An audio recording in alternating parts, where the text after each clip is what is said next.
Bom dia, amados irmãos. Vamos dar continuidade à Escola Bíblica Dominical. A lição número 6, creio que hoje nós concluiremos, que fala acerca dos atributos de Deus, os atributos exclusivos, ou seja, a lição fala sobre o ser de Deus, e nós iniciamos vendo seus atributos exclusivos: a imutabilidade, eternidade e onipresença.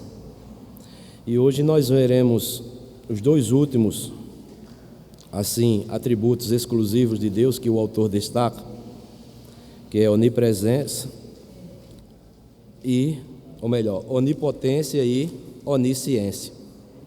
Então, meus amados, nós vimos que Deus, Ele é um Deus imutável, ao mesmo tempo é um Deus eterno e um Deus onipresente. E nós sabemos que, como nós vimos nas lições anteriores, todos esses atributos estão interligados um para com os outros, ou seja, Deus não poderia ser imutável se Ele não fosse eterno. Ele não poderia ser onipresente também se Ele não fosse eterno e vice-versa. Todos os atributos, eles são inerentes em Deus, e nós veremos mais dois atributos, é o da onipotência e o da onisciência. E eu peço aos irmãos que abram suas Bíblias lá no Salmo 139, Salmo 139. O texto base da lição nós já sabemos, nós vamos recitar quando tivermos a oportunidade para as classes, que se encontra em Isaías 43:10, que diz: para que os saibais e me criais e entendais que eu sou o mesmo, e que antes de mim Deus nenhum se formou, e depois de mim nenhum haverá. E hoje nós veremos acerca da onipotência e a onisciência de Deus. Eu peço aos irmãos que deixem aberto aí o Salmo 139, e nós vamos ver, é um salmo que vai falar bem claro, de uma linguagem clara, objetiva, acerca da onipotência, como nós vimos a onipresença também domingo passado, nós veremos acerca da onipotência e também acerca da onisciência de Deus, os dois últimos atributos exclusivos de Deus. Bem, amados irmãos, todos têm a lição aí em suas mãos, na página 28, nós vamos ver acerca deste outro atributo, o quarto atributo, a onipotência de Deus. E como o autor tem aí na lição, o autor diz o seguinte: este atributo quer dizer que Deus é todo-poderoso e faz tudo o que é da sua santa vontade.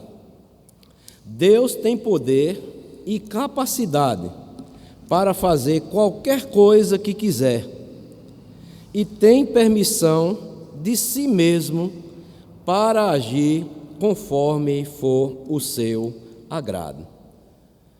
E os textos aqui que o autor nos mostra, não é?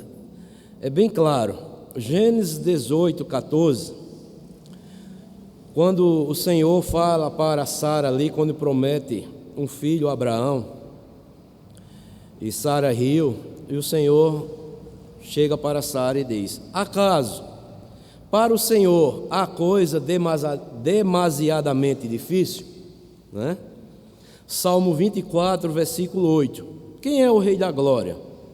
O Senhor forte e poderoso, o Senhor poderoso nas batalhas. Ou seja, falando sobre Deus é um Deus de poder, um Deus onipotente.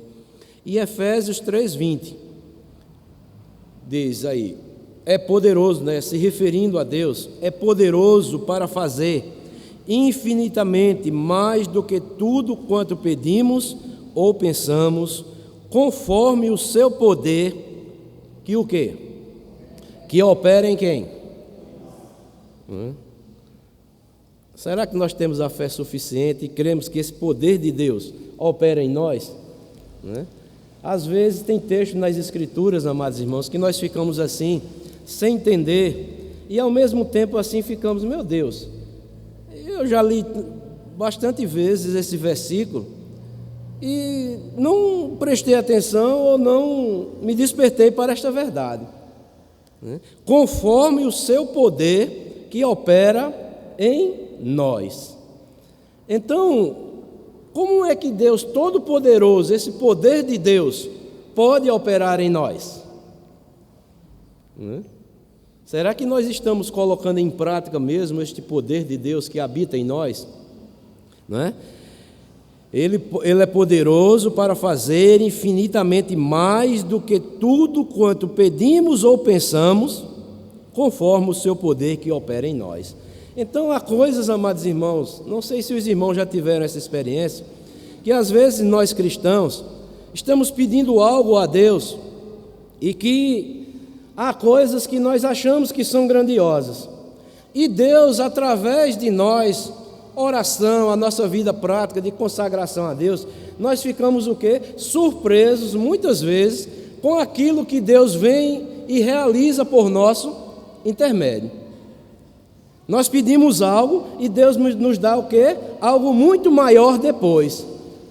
Aquilo que nós pedimos a Deus, já achamos que é algo grande, mas Deus vem e nos surpreende mais ainda com algo maior e melhor aos nossos olhos.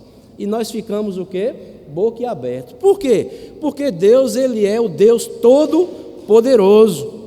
Muitas vezes é que a nossa fé é pequena, como os discípulos de Jesus. Senhor, eles oraram pedindo ao Senhor, aumenta-nos a nossa fé, não é? Então, amados irmãos, vejam só, a onipotência de Deus. Crer na onipotência de Deus é suficiente para que vivamos em paz, pois estamos sob os cuidados de nenhum outro, senão do ser que tem total poder em suas mãos. Aí aqui o autor dá um aleluia, glória a Deus, né? Nós estamos sob os cuidados, não é de nenhum qualquer, mas daquele que tem total poder em suas mãos. Será que muitas vezes nós paramos e refletimos sobre isso, amados irmãos? Que a nossa vida, nós estamos debaixo do poder, da poderosa mão de Deus, onde quer que estejamos, o poder de Deus está conosco.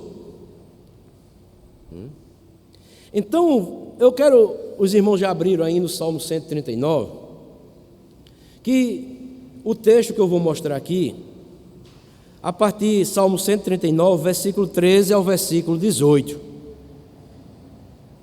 é Davi mostrando a onipotência ou o poder de Deus.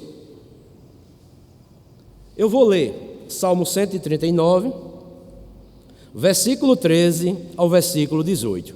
Os irmãos acompanham, por favor. Diz assim: Pois tu formaste o meu interior, tu me teceste no seio de minha mãe. Graças te dou, visto que por modo assombrosamente maravilhoso me formaste. As tuas obras são admiráveis, e a minha alma o sabe muito bem. Os meus ossos não te foram encobertos, quando no oculto fui formado e entretecido, como nas profundezas da terra.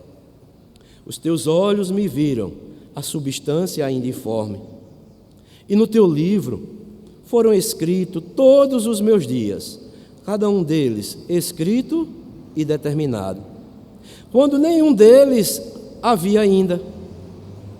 Que preciosos para mim, ó Deus, são os teus pensamentos, e como é grande a soma deles. Se os contassem, excedem os grãos de areia. Contaria, sem jamais chegar ao fim. Então, aqui nesta parte aqui do Salmo 139, Davi está mostrando a onipotência, o poder de Deus. E Davi fica admirado com o poder de Deus em ter criado ele. Davi, com toda convicção, ele diz: foi o Senhor que me criou. E ele também fala: Deus me conhece, Ele me criou desde lá, no ventre da minha mãe. Ou seja, segundo Davi aqui, o Deus que nós servimos, o nosso Criador, conhece a criatura individualmente. Ele conhece toda a sua obra, desde as menores até as maiores.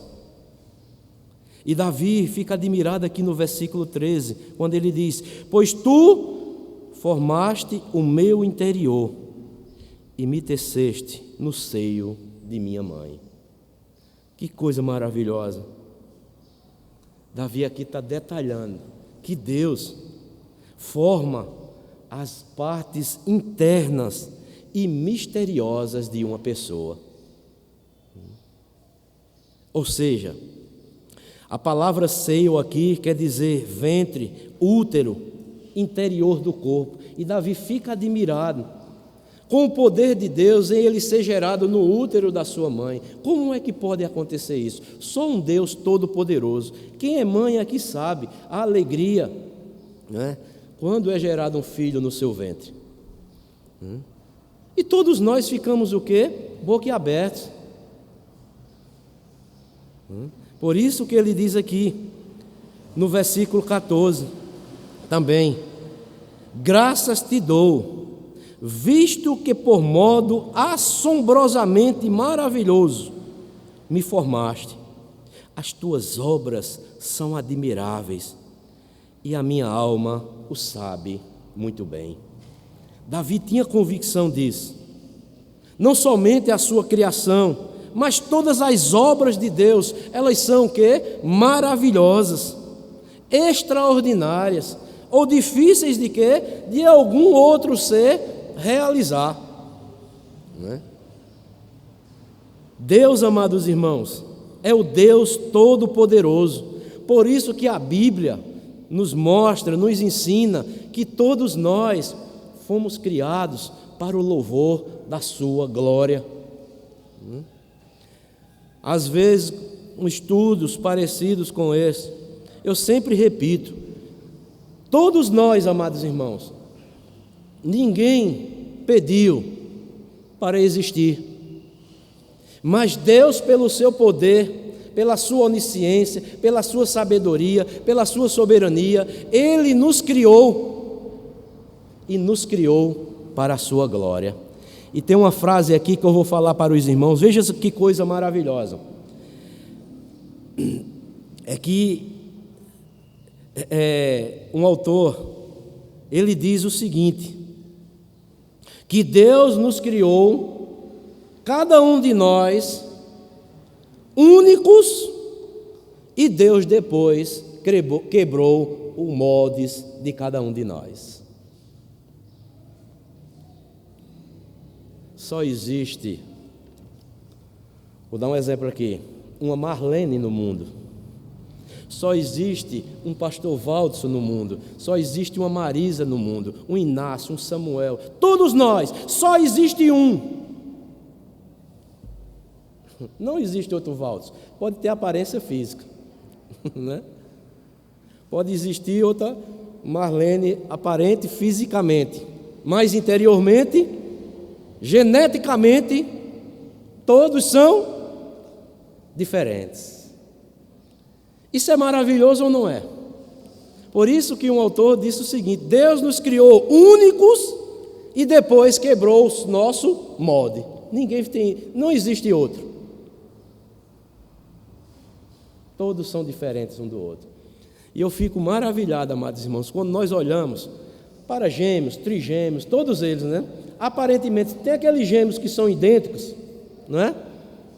Que você às vezes não distingue quem é um, quem é outro, mas quando você vai para a identidade deles é diferente. Porque Deus é todo poderoso. Só criou um de cada um de nós. Então, Davi, por isso que ele diz: visto que assombrosamente maravilhoso me formaste. Como que diz? Eu sou o único, Senhor. Só me criaste um igual a mim. Sou eu mesmo. não igual a outro, não há outro igual a mim. Todos nós somos diferentes uns dos outros no sentido da nossa estrutura, do nosso ser, do nosso interior. Deus conhece e sabe cada um de nós, quem nós somos. Não é? E ainda, em terceiro lugar, no versículo 15, Davi diz que Deus formou ele de forma clara e perfeita. Ele diz: os meus ossos não te foram encobertos, quando no oculto fui formado e entretecido como nas profundezas da terra. Por que Davi diz isso? Conforme a tradição judaica, amados irmãos, a tradição judaica cria que Deus, primeiramente, ele formava os ossos e depois revestiria de nervos o seu corpo e por último viria o sopro da vida. Baseados nisso lá em Ezequiel, quando Deus mostra para o profeta a visão dos ossos, o vale dos ossos secos, né? Então por isso que Davi diz isso, né?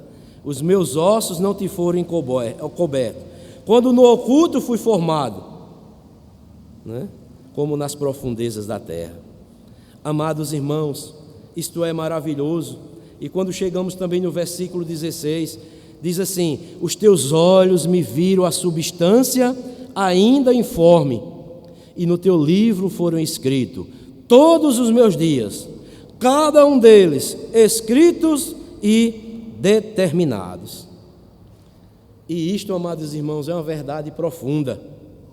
Deus nos criou para que nós venhamos cumprir o quê? Um propósito nesta vida. Deus não nos criou sem nenhum propósito, mas Deus nos criou com o seu poder, porque Ele tem um propósito na minha e na sua vida, de todos nós, toda a criação, tudo tem um propósito de Deus na vida daquele que Ele criou. Tudo Deus criou para a sua glória. E isto, amados irmãos, pode ser visto em outros textos. Abram comigo um texto aí, lá em Jó 14, versículo 5. Volte aí antes do livro dos Salmos, Jó.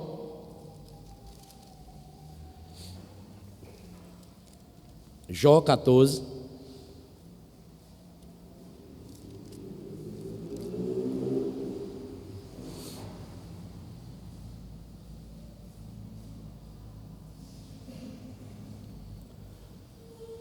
Versículo 5, diz assim: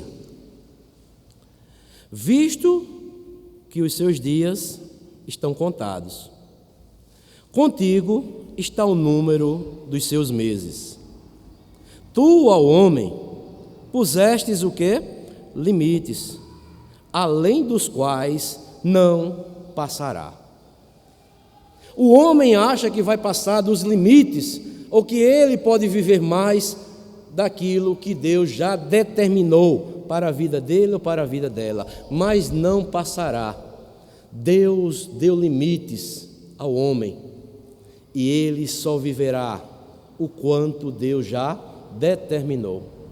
Como diz aqui Davi no versículo 16: no teu livro foram escritos todos os meus dias, cada um deles escrito e determinado, quando nenhum deles ainda havia. Antes que existisse todas as coisas, Deus já determinou tudo na nossa vida, os dias da nossa vida.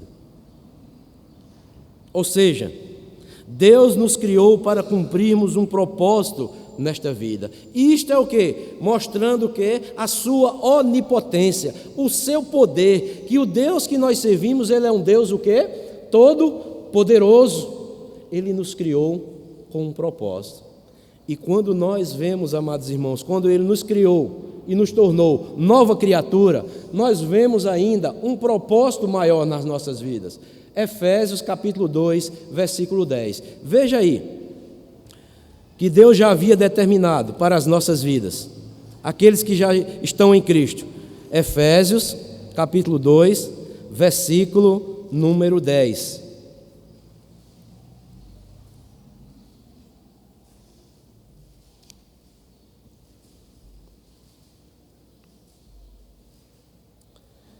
Paulo vai dizer: pois somos feitura dele, criados em quem? Em Cristo Jesus, para as boas obras, as quais Deus de antemão preparou para que andássemos nela. Deus já havia preparado todas as coisas para que nós fôssemos alcançados pela graça salvadora em Jesus Cristo. Somos feitura dele, criados em Cristo Jesus, preparados para toda boa obra. Então, meus amados irmãos, Deus nos regenerou também em Cristo para cumprir um plano que de antemão Ele preparou para mim e para a sua vida. Será que nós temos essa convicção mesmo, amados irmãos? Que Deus, o poder de Deus, o Deus Todo-Poderoso, Ele nos regenerou para que nós venhamos cumprir um plano que Ele de antemão, antes de todas as coisas, Ele já preparou, não é? Para que andássemos nele. Só o poder de Deus. Por isso, amados irmãos, quando nós conhecemos os atributos de Deus, é coisa maravilhosa. Isso traz descanso para a nossa alma. Isso traz-nos cada vez mais convicção, nos dá ânimo para continuarmos servindo ao Senhor, pois Ele em Cristo Jesus, Ele não nos chamou sem propósito, mas tem um propósito, é para que nós andemos como Cristo nos ensina na sua santa palavra, para fazermos ou praticarmos as boas obras. E quando nós, amados irmãos, olhamos lá, voltamos lá para o Salmo de Davi novamente, mostrando o poder de Deus, como ele foi criado e todas as coisas. Davi, no versículo 17, ele diz o seguinte: que preciosos para mim, ó Deus, são os teus pensamentos, e como é grande a soma deles. Se os contassem, excede os grãos de areia. Contaria, sem jamais chegar ao fim. Que preciosos para mim, ó Deus, são os teus pensamentos. E o que são pensamentos? Pensamentos, amados irmãos, são ideias, propósito, intenção. Ou seja, os planos de Deus, as intenções de Deus que Ele teve ao nosso respeito. Isso nós devemos concluir o seguinte: quando eu estou servindo este Deus Todo-Poderoso, quando eu passo a crer que Ele é o Todo Onipotente, eu tenho plena convicção que Deus continua pensando em mim. Se Ele me viu ainda a substância lá informe, Ele já pensava em mim. Imagine eu depois que eu já estou o quê? Criado, estou de pé, lendo a sua palavra, meditando em tudo, em todas as suas maravilhas. Então, eu entendo que o quê? Deus continua pensando em mim. E Ele sempre tem o melhor para mim. E Ele sempre nos concederá o melhor para as nossas vidas. Davi diz que esses pensamentos são preciosos, são incontáveis, são inumeráveis. Se ele fosse contar toda a sua vida, o que Deus já fez na sua vida, o que Deus já permitiu, o que Deus já providenciou, ele diz: eu contaria, excederia os grãos de areia. Não tem fim. E olhe para mim e para a sua vida, o que Deus já fez conosco. Até aqui o Senhor tem nos ajudado e continuará olhando, né? Pensando em mim, pensando o melhor para mim e para a sua vida. E sempre estará nos dando sempre o quê? O melhor. Por isso, amados irmãos, nós devemos crer cada vez mais e colocarmos nossas mãos, ou melhor, nossas vidas, nas mãos do Deus Onipotente. Porque Ele nos criou, não foi sem propósito.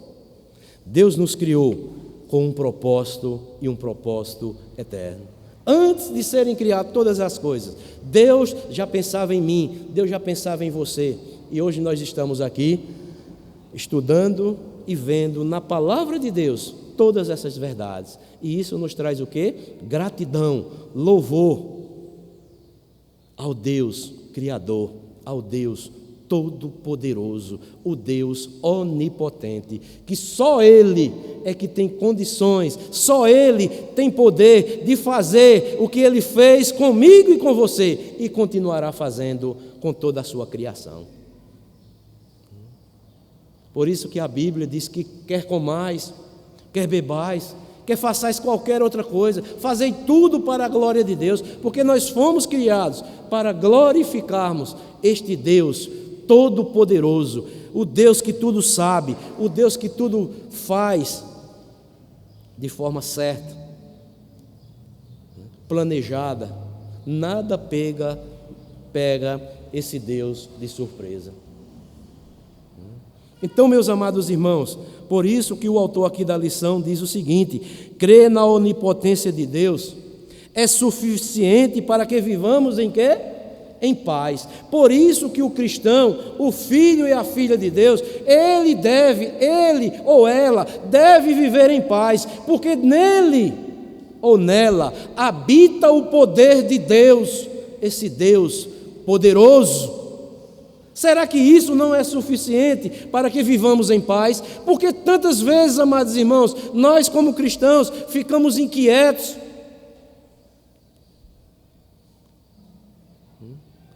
porque ficamos tantas vezes ansiosos, murmurando. Será que você e eu não cremos que esse poder de Deus habita em mim aqui? Olha, Efésios 3:20, é poderoso para fazer mais do que tudo quanto pedimos ou pensamos, conforme o seu poder que opera em nós. Isso, amados irmãos, como o autor diz, é o suficiente para vivermos o quê? Em paz. Porque Ele está agindo na minha vida com o seu poder, para que nós venhamos o quê? Vivenciar muito mais daquilo que pensamos ou pedimos, porque os nossos pensamentos são pequenos à vista dos pensamentos de Deus, os caminhos nossos são pequenos à vista dos caminhos de Deus. Mas Deus tem pensamentos maiores, Deus tem caminhos mais elevados para nós.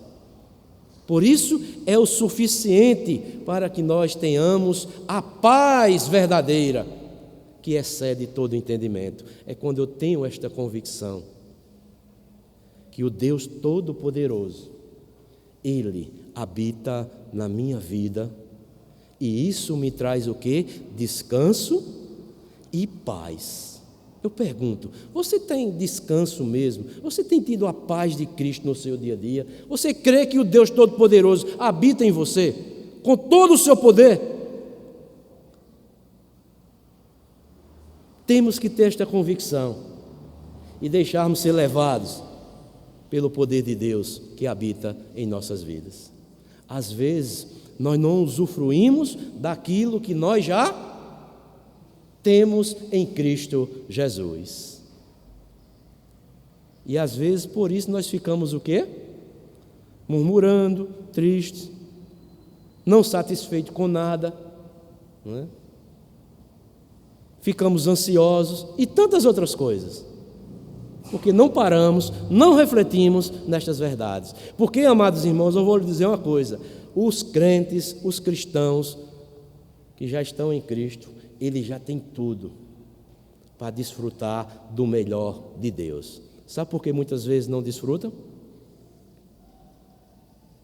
Porque não buscam e não dão prioridade a estas coisas que Deus já fez tudo por mim e por você. Às vezes nós priorizamos tantas outras coisas e não priorizamos primeiramente aquilo de maior que Deus já nos deu, que é o quê? Ele habitando dentro de nós. Meu irmão, minha irmã, pare e reflita sobre isso. Quem somos nós, amados irmãos? para que Deus habite em nós, mas a palavra dele está nos dizendo, o seu Santo Espírito habita em nós, nós somos selados com o seu Santo Espírito. Isto é fé, isso é para crentes, isso não é para o mundo, é para crentes regenerados na pessoa de Jesus. Nós temos que crer e desfrutar desta verdade, darmos prioridade a esta verdade e vivamos o quê? Uma vida abundante, alegre, no mundo que está corrompido, no mundo que está agonizando. Os cristãos estão perdendo de desfrutar o melhor de Deus nas suas vidas, porque não estão priorizando, primeiramente, aquilo que eles já têm de melhor, que é Deus habitando dentro deles ou delas. Desfrute, meu irmão, desfrute, minha irmã, não deixe que as coisas do mundo venham sufocar o que você já tem de melhor na sua vida. Priorize as coisas de Deus, tenha a alegria do Espírito Santo na sua vida. Paulo escrevendo aos Romanos, para muitos, sabe o que é alegria? É você estar comendo e bebendo, né? Mas Paulo diz que a alegria verdadeira não é essa.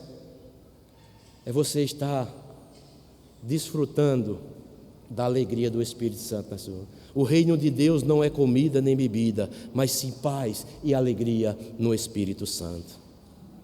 Muitos estão buscando aí a alegria neste mundo, banquetes e mais banquetes, onde não pode trazer a verdadeira alegria. E o cristão já tem isso, já sabe dessa verdade e não desfruta disso. Estão invertendo, não estão priorizando aquilo que ele já tem de melhor. O reino de Deus não é comida, não é bebida, mas sim paz e alegria no Espírito Santo. Você tem desfrutado desta alegria? Você tem se alegrado? Ou você é uma pessoa, um cristão que vive murmurando que as coisas estão ruins e as coisas está na esperança das coisas mudarem para você desfrutar de paz, de alegria? Sabe quando é que vai mudar este mundo, meu irmão? Enquanto existirem dias. Jesus Cristo disse: bastará a cada dia o seu próprio mal. Todos os dias serão maus, até a consumação dos séculos. Não pense que o mundo vai melhorar. Entra governo, sai aquilo, sai um, sai outro. Nós temos que ver que é um Deus poderoso, absoluto, que reina, que governa, que é poderoso. E todas as coisas, até uma folha seca, até um cabelo da nossa cabeça que cai, só cai com a permissão dele. Esse é o Deus das Escrituras. Não é um Deus que está inerte, criou tudo e entregou na mão do ser humano. Não, esse Deus governa, esse Deus reina e vive para sempre. Por isso que Ele nos chamou com a santa vocação. O que é santa, amados irmãos? Vocação. Foi Ele que nos separou. Uma santa, Ele nos separou e vocacionou para que nós venhamos desfrutar de todos estes privilégios enquanto aqui estivermos, pois nós estamos de passagem aqui neste mundo. Então, amados irmãos, finalizando este atributo aqui da onipotência. Como diz aqui, crer na onipotência de Deus é suficiente para que vivamos em paz, pois estamos sob os cuidados de nenhum outro, senão do ser que tem total poder em suas mãos. Não é? Ou seja, Ele tem o total poder em suas mãos e nada pode lhes fugir da sua presença. Então vamos para o último atributo aqui que o autor destaca nessa lição 6, o atributo da onisciência. E o autor diz o seguinte: a onisciência de Deus pode ser definida como o fato de que Deus conhece plenamente todas as coisas e que não há nada que Ele não saiba. Com isso, não há nada que façamos ou pensamos que não seja do conhecimento de Deus. As Escrituras nos ensinam que Deus não aprendeu nada de ninguém. Paulo vai dizer: quem primeiro deu a ele, para que depois ele venha a retribuí-lo? Ninguém. Deus não aprendeu de ninguém, mas Ele sabe, Ele conhece tudo o que pensamos, tudo o que vamos fazer, ou que já fazemos, ou que já fizemos, melhor dizendo. Então o autor vai destacar aqui duas implicações da onisciência de Deus, é bem interessante. Primeiro, onisciência e vontade de Deus. As pessoas sempre perguntam: Deus não sabia? Então, por que Ele não? Fica aquela interrogação. Todavia, devemos lembrar que o conhecimento que Deus tem do futuro não é o quê? Causativo. Isto é, as coisas não acontecem apenas porque Deus sabia. A causa de todas as coisas é a vontade de Deus. Por quê? Veja aí o exemplo. Enquanto durar a terra, não deixará de haver semeteira e ceifa, frio e calor, verão e inverno, dia e noite. Aí o autor coloca: pense comigo, não é o fato de você conhecer este texto bíblico que essas coisas acontecem, mas acontecem porque Deus determinou o quê? Assim. Não é preciso ver a causa para que você possa crer, mas que Deus já determinou todas as coisas e acontecerão conforme Deus já determinou, porque Ele já vê todas as coisas antecipadamente. E o outro exemplo que ele mostra aqui é que Jesus disse: em verdade te digo que nesta mesma noite, antes que o galo cante, tu me negarás 3 vezes. Aqui é a questão de Pedro. Aí o autor mostra: nosso Senhor não estava expressando sua vontade, mas avisando Pedro que já iria acontecer. Aí eu pergunto: por que Pedro não impediu, hein? Porque Pedro, já sabendo desta verdade: olha, Pedro, hoje, nesta mesma noite, antes que o galo cante, tu me negarás 3 vezes. Por que Pedro não ficou de vigilância? Ele disse: eu não vou negar. Porque já estava determinado que Pedro iria negar Jesus. Jesus já havia dito a Pedro também, sabe o que? Olha, Pedro, eis que Satanás me pediu para te peneirar como quem peneira o trigo. Mas eu roguei a meu Pai para que a tua fé não desfalecesse. Olha só, Satanás vai pedir para peneirar Pedro como quem peneira o trigo. E Jesus disse: olha, eu já pedi por você, Pedro, você vai me negar, mas a sua fé não vai desfalecer. Sabe por quê? Porque eu estou dizendo, e quando acontecer, você vai se lembrar de mim, das palavras que eu disse.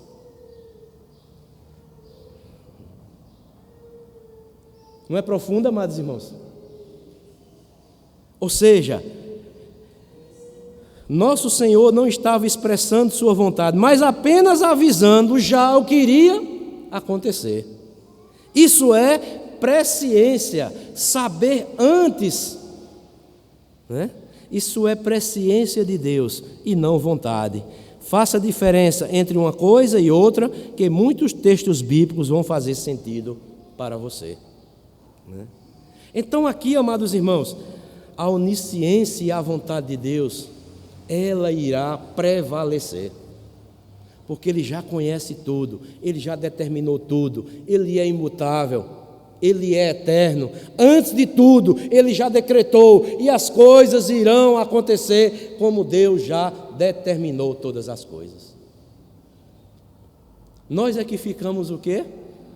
Finitos, pequeninos, agitados de um lado para outro com as coisas acontecendo, mas o Senhor está reinando no seu santo templo, E a nossa confiança deve estar em quem?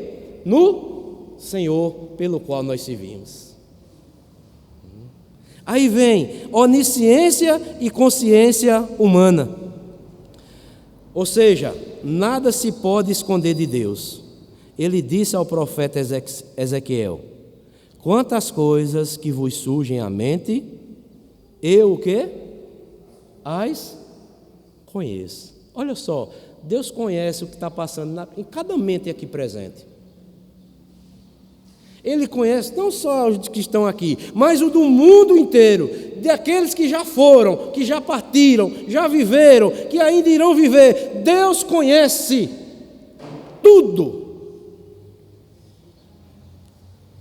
Ele é todo poderoso ou não é? Ele é onisciente ou não é? As mentes aí do mundo, estão pensando, né? As guerras aí estão prestes a ser realizadas. Mas na mente de Deus, Deus já sabe os pensamentos dos homens. Já sabem de todos. E quando nós, amados irmãos, nos voltamos aqui para o Salmo 139, do versículo 1 ao versículo 6, Davi também vai falar da onisciência de Deus. Olha o que é que ele diz: Senhor, Salmo 139, versículo 1 ao 6. Senhor, tu me sondas e me conheces. Sabes quando me assento e quando me levanto. De longe penetras os meus pensamentos. Esquadrinhas o meu andar e o meu deitar. E conhece todos os meus caminhos.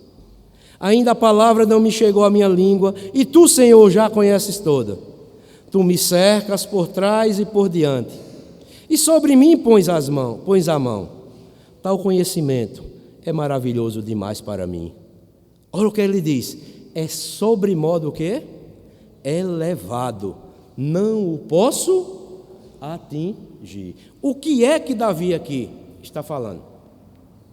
Davi está mostrando que não há nada que esteja além do alcance de Deus. Ele vê tudo. O versículo 1 diz: Senhor, tu me sondas e me conheces. Sabe o que é a palavra no original? Sondar, o que é que significa também, amados irmãos?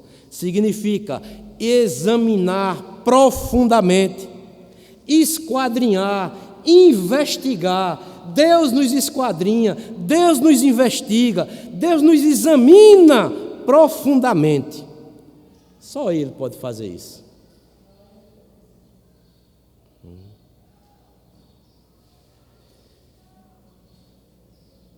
Tu me sondas e me conheces. E o verbo conhecer indica o conhecimento que Ele tem de todas as pessoas.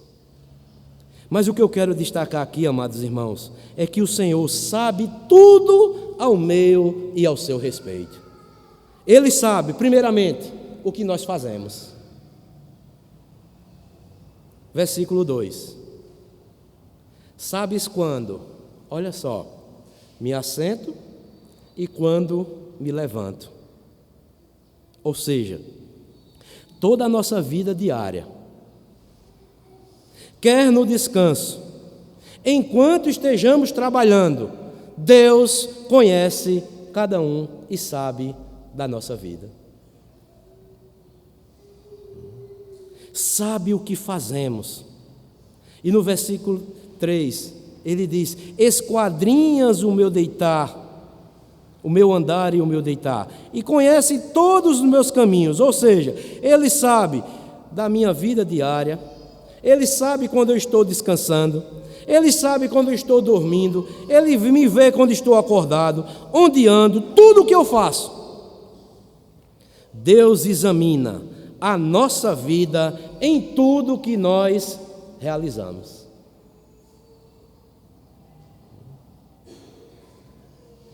A isto, amados irmãos, isso é maravilhoso, cada um de nós sabermos disso ou não, como cristãos. Por isso que a Bíblia, ela diz que cada um dará conta de si mesmo. Deus é um Deus onisciente. Ele sabe o nosso deitar, o nosso levantar, o nosso assentar, tudo. Ele sabe quantas vezes nós sentamos, quantas vezes nós levantamos. Nada. Talvez você não saiba quantas vezes você já sentou hoje, você sabe? Mas Deus sabe. Olha como nós somos limitados. Você sabe quantas vezes você acordou na noite hoje? Sabe? Mas Deus sabia quando você estava dormindo, quando você acordou, e você passou a dormir de novo, Ele sabe. Isso é o quê? É maravilhoso, amados. Que nada nós podemos fazer o quê? Ou esconder, ou tentar esconder nada de Deus. Até nossos sonhos pecaminosos, Deus sabe. Nós somos tão pecadores que muitas vezes temos sonhos e ficamos com vergonha de nós mesmos. Mas Deus sabe tudo que passa na nossa mente, sabe o que fazemos. E no versículo 2 ainda ele diz: de longe penetra os meus pensamentos, sabe o que pensamos. A expressão de longe indica que Deus sabe antecipadamente o que o homem já vai pensar. Deus já sabe, irmão Célio, o que a irmã vai pensar daqui a 1 hora. Ele já sabe o que eu vou pensar daqui a 2 minutos. Ele já sabe. Antes que a palavra saia da minha boca, Ele já sabe. Antes de eu pensar, Ele já sabe. Então não seria Deus. Tem pessoas que premeditam muitas coisas, né? Achando que Deus não sabe. Ele esconde do homem, mas de Deus não esconde, não. Ele pode estar premeditando alguma malícia contra algum irmão, quem quer que seja. Mas Deus já sabe. Antes dele pensar, Deus já sabia. Isso é profundo ou não é, amados irmãos?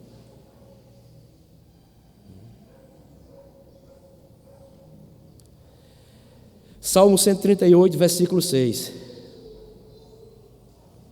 Veja aí, o que é que diz?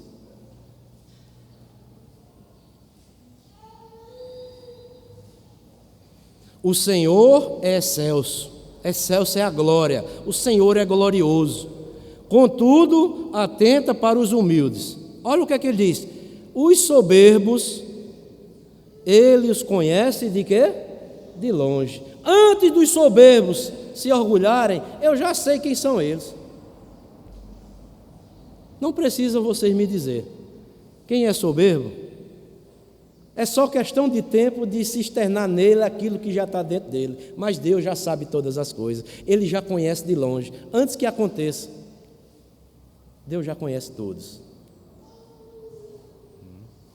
Então, os pensamentos, enquanto ainda estão sendo formados, Ele vai avaliar o meu propósito e a minha motivação.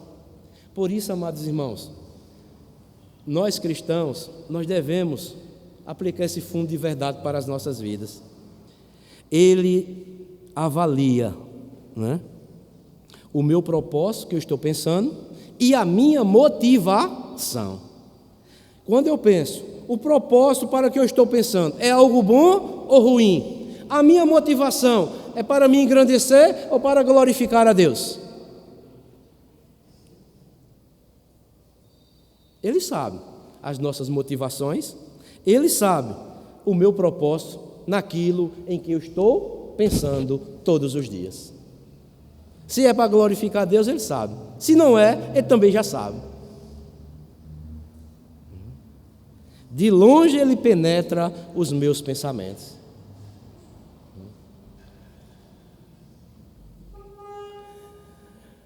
Nós estamos aqui no dia do Senhor, não estamos? Quantas mentes não estão aqui e já estão pensando amanhã? Eu não sei, se eu estou deduzindo. Vamos supor que tenha alguns aqui estamos aqui aprendendo e já estamos pensando amanhã. De repente, sem a gente querer, vem um pensamento e você lembra do cartão de crédito para cobrir amanhã. Né? Aí Deus diz: eu já sei, rapaz, qual é a sua motivação. Eu já sei o que vai acontecer. Às vezes nós estamos no culto, seja sincero para com você mesmo e Deus. Às vezes quando você e eu estamos no culto, sem querer, nossa mente vai fisgar esses pensamentos ou não? Seja sincero, não responda a mim não, só para você mesmo. Aí eu pergunto: Deus já conhece tudo ou não? Ele sabe qual a sua motivação? Ele sabe qual o seu propósito ou não? Sabe. Então devemos entregar todos os nossos cuidados a quem? Aquele que já sabe todas as coisas. Por isso muitas pessoas sofrem o quê? Antecipadamente. Não sabe nem o que vai acontecer, mas já está o quê? No seu pensamento, achando que vai acontecer aquilo. E quando chega no outro dia, não acontece nada daquilo que ele o quê? Pensou no dia anterior.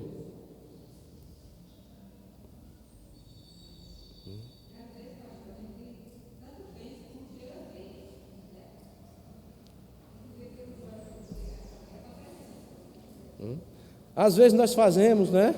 Criamos o nosso mundo, né, irmã Guia? Amanhã, olha, eu vou fazer isso, eu vou fazer aquilo. E olha, logo cedo, tal, isso, aqui. Tá certo. A Bíblia diz que nós devemos fazer os planos, mas a concretização dele acontece quem? Quem dá é Deus. E quantas vezes nós fazemos plano num dia, planejamos, na nossa mente já está tudo o quê? Né? Tá aquelas etapas, né? Quando é no outro dia, começa a desmoronar logo cedo. A primeira coisa que você já pensou não dá certo. A segunda é frustrado. Aí apenas uma coisa que vai se concretizar como você pensou. E não da forma que você pensou. Foi na correria, no sufoco, podemos dizer assim. Porque Deus permitiu que fosse daquele jeito. E Ele sabe o que é o melhor para as nossas vidas. Então Deus sabe o que fazemos, o que pensamos e o que nós falamos também. Versículo 4, ó. Ainda a palavra não me chegou à língua. E tu, Senhor, já conhece todas. Ou seja, Deus conhece o que falamos, o significado, os pensamentos que estão por trás das nossas palavras. Você sabia disso? Ele já sabe o que nós vamos falar antes mesmo de nós pronunciarmos. E Ele sabe as intenções, o significado de todas as nossas palavras. Mas também Ele sabe o que nós fazemos, o que nós pensamos, o que nós falamos. Mas sabe como nós também estamos. O versículo de número 5. Tu me cercas por trás e por diante, e sobre mim pões a mão. A palavra cerca, o sentido aqui é de uma cidade que está sitiada, que não tem escapatória. Estamos fechados dentro da mão de Deus. Tu me cercas por trás e por diante. E por cima tu coloca a mão sobre mim. E o que é isso, amados irmãos? De todos os lados. Se eu corro para um lado, estou nas mãos de Deus. Se eu corro para outro, estou nas mãos de Deus. Se tento subir, Ele não deixa. Ou seja, estou nas tuas mãos para receber as bênçãos ou para ser disciplinado por ti. Eu não posso fugir das tuas mãos. O cristão está assim. Ele não pode fugir das mãos do Senhor. Ou Deus está com a mão sobre ele, abençoando, ou Deus está na vida dele, sabe o que? Disciplinando. É uma das duas coisas. A mão do Senhor está sobre nós para nos segurar, para nos disciplinar e para nos proteger. Se Deus tirar a sua mão sobre nós, amados irmãos, nós vamos perecer. Por isso que o autor da revista aí, olha, a última parte da revista aí, A.W. Tozer, ele diz o seguinte: os ímpios odeiam esta perfeição divina, com a mesma naturalidade com que são compelidos a reconhecê-la. Gostaria que não houvesse nenhuma testemunha dos seus pecados, nenhum examinador dos seus corações, nenhum juiz dos seus feitos. Procuram banir tal Deus dos seus pensamentos. Mas a Bíblia diz que nós não podemos fugir de Deus. Por isso que ele conclui no versículo 6 dizendo: tal conhecimento é maravilhoso demais para mim, é sobremodo elevado, não posso atingir. Amados irmãos, Davi está dizendo aqui: saber que Deus me conhece, e do jeito que Ele me conhece, isso vai levar a minha alma, sabe o quê? A adorá-lo. Porque eu estou nas mãos de quem? Do Todo-Poderoso. Davi se queda diante de Deus, pois o conhecimento infinito de Deus transcende toda a nossa compreensão humana. Tal conhecimento é maravilhoso demais para mim. Eu te louvo, Senhor, mas é elevado, eu não posso atingir. Apenas eu creio, como tu faz todas estas coisas, porque tu és o Todo-Poderoso.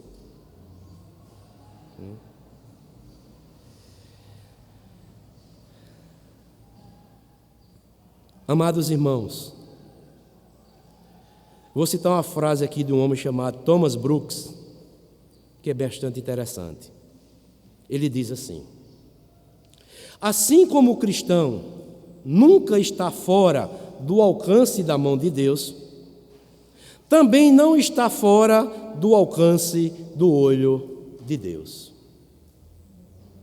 Deus segura, protege, disciplina e abençoa, mas também o olhar de Deus nunca vai deixar de estar sobre ele. Aí vem uma frase para finalizarmos e nós respondermos para nós mesmos. Deus conhece inteiramente o nosso interior e sabe tudo sobre nós. Aí a frase final é essa: isso nos conforta ou nos amedronta? Não responda para mim, não. Deus conhece inteiramente o nosso interior e sabe tudo sobre nós. Isso nos conforta ou nos amedronta?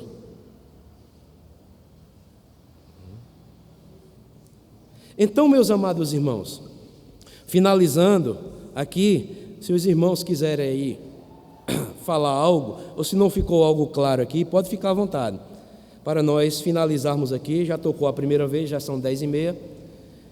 Estamos concluindo aqui esta lição de número 6, que fala acerca o ser de Deus, os seus atributos exclusivos: imutabilidade, eternidade, onipresença, onipotência e onisciência. E aqui o versículo 9, se você ler Amós, é mostrando que os juízos de Deus sobre Israel seriam o quê? Inevitáveis. Quem vai sacudir Israel, né? Pois eis que darei ordens, olha só, é Deus, e sacudirei a casa de Israel entre todas as nações. Deus está mostrando aqui que Israel vai ser o quê? Disciplinado por Deus, mas nenhum grão vai cair por terra. Ele vai restaurar o povo, né? Então são coisas que nós podemos cair nessa situação. Deus pode sacudir o seu povo, ou não pode a igreja trazer disciplina? Pode, mas nenhum vai mais cair por terra, né? porque Deus está sustentando o seu povo. É tanto que ele vai, no versículo 11 em diante, aí do capítulo 9 de Amós, vai mostrar a restauração de Israel espiritual. Deus vai disciplinar. E aqueles eleitos lá de Israel mesmo, Deus iria poupá-los, e nenhum deles iriam cair por terra. Santificação do crente não é perfeição. Santificação é para nos aperfeiçoarmos, porque se fôssemos perfeitos, não precisaríamos mais de um Salvador. Mas quem foi chamado pela sua graça, ele vai estar o quê? Vivendo em santificação. Isso não quer dizer que ele não vai o que mais? Pecar. O crente peca, mas peca por acidente. Não é por hábito, não é por prazer. Mas quando ele peca, o cristão quando peca, ele não fica em paz consigo mesmo. Algo vem e condena aquela ação má, e você não tem paz de espírito enquanto você não confessa, não se arrepende e não deixa aquele pecado. Isso eu estou falando um cristão. Mas quem não é cristão, ele está pecando deliberadamente, vivendo na prática do pecado. E Deus vem e disciplina todo filho a quem ele ama. E quando vem a disciplina de Deus sobre as nossas vidas, amados irmãos, é porque Deus nos ama. Deus amava Israel. Mas o remanescente de Israel é que foi o quê? Poupado. A mesma coisa somos nós. Nós sabemos quem são os eleitos ou não? Nós não sabemos, mas Deus o que sabe? Deus. A igreja sempre vai existir, o trigo e o joio ou não? Jesus não falou? Quem sou eu para dizer que não vai existir? São muitos parecidos, mas só quem conhece é Deus, né? Por isso que João vem nos mostrar, Inácio, olha, é um texto bastante conhecido, 1 de João. Olha o que é que João diz: se dissermos que não temos pecado nenhum, olha só, João está se incluindo, João era apóstolo. Se dissermos que não temos pecados nenhum, a nós mesmos nos enganamos e a verdade não está em nós. Aí ele diz, se confessarmos, ele se incluindo também, João, olha, se confessarmos os nossos pecados, ele é fiel e justo para nos perdoar os pecados e nos purificar de toda injustiça. É um processo da santificação. Santificação não é dizer que você já é perfeito. Em Cristo nós já somos perfeitos, mas na nossa caminhada nós estamos o quê? Nos aperfeiçoando. Eu tropeço aqui, o Espírito Santo vem, condena aquela ação má, eu confesso, me arrependo e deixo, e Deus me perdoa.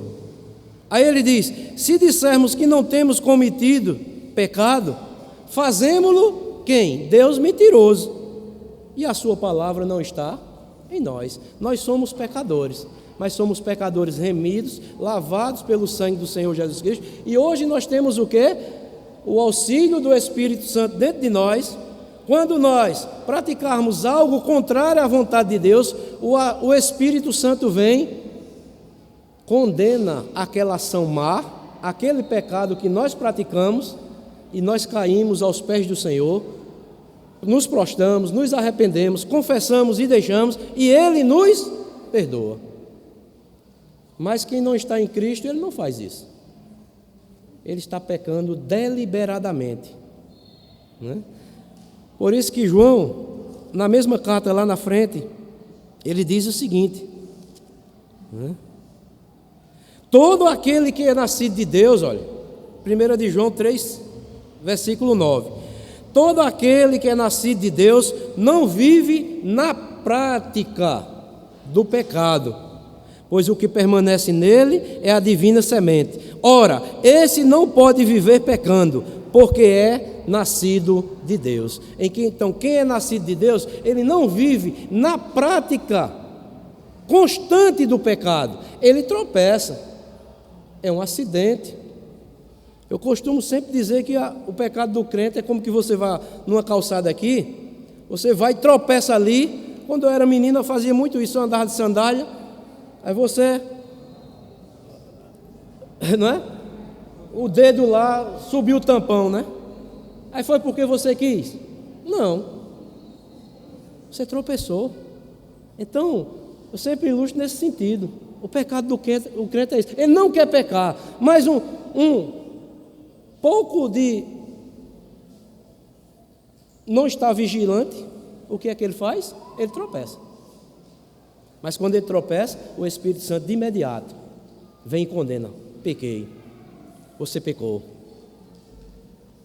E nós de imediato ficamos tristes.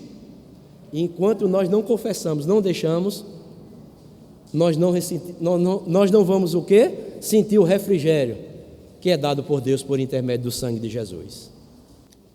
Então, amados irmãos, finalizando, eu vou passar aqui a palavra ao superintendente. Concluindo, o autor da lição diz o seguinte: para concluir, gostaria de propor uma reflexão em tudo o que podemos aprender nesta lição. Já parou para pensar como é este Deus a quem servimos? Podemos confiar plenamente no que Ele diz, porque Ele é imutável. Podemos confiar a Ele nosso futuro, porque Ele é eterno. Podemos crer que Ele está sempre conosco, porque Ele é onipresente. Podemos ter certeza que Ele vai nos ajudar, porque Ele é onipotente. E podemos pedir-lhes orientação, porque Ele é onisciente. Então, amados, louvado seja Deus pela conclusão desta lição.